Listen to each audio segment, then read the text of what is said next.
السلام عليكم نحمده ونصلي على رسوله الكريم أما بعد فقد قال الله تبارك وتعالى في القرآن المجيد أعوذ بالله من الشيطان الرجيم بسم الله الرحمن الرحيم ذلك الكتاب لا ريب فيه هدى للمتقين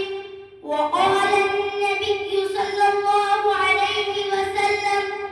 خيركم من تعلم القرآن وعلمه الہی رونق اسلام کے سامان پیدا کر الہی رونق اسلام کے سامان پیدا کر دلوں میں مومنوں کے الفت قرآن پیدا کر صدر محترم اسٹیج پر رونق افروز بزرگان دین اور حاضرین مجلس آج کی اس محفل میں اور آج کے اس مبارک اجلاس میں میرا موضوع سخن دنیا کی سب سے پاکیزہ اور مقدس کتاب قرآن پاک ہے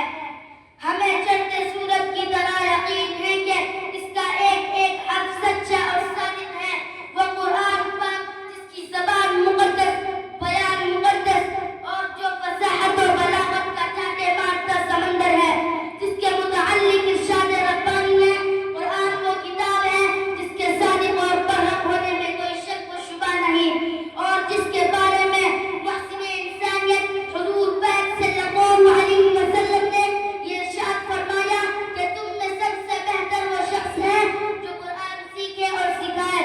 دعا کیجئے خداوند قدوس ہم سب کو قرآن پاک کی دولت سے مالا مال فرمائے آمین نوجوان دوستوں قرآن پاک رب ذوالجلال کی طرف سے عطا کردہ وہ عظیم تحفہ ہے کہ جس نے 23 برس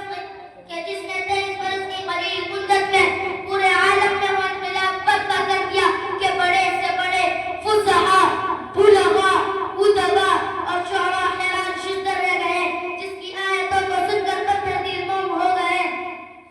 دوستوں یہی وہ قرآن ہے جو رہتی دنیا تک کے انسانوں کے لیے سراپا ہدایت و رحمت ہے یہی وہ قرآن ہے جس نے رسول کی رسالت کو اعزاز بخشا یہی وہ قرآن ہے جو سچا یہی وہ قرآن ہے جس نے بزرگ مردہ قلوب کو تازگی بخشی ہاں یہی وہ قرآن ہے یہی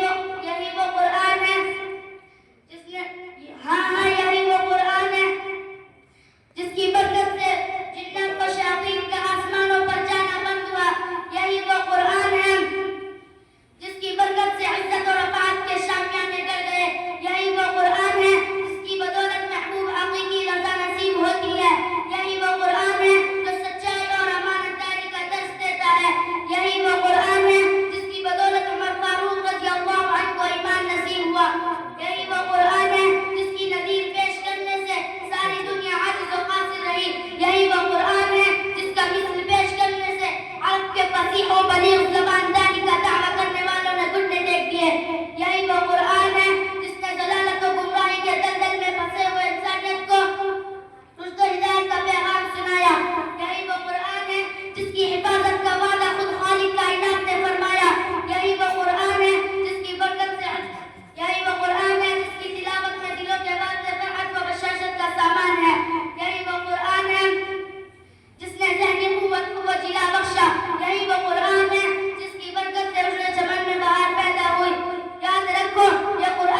اللهم علينا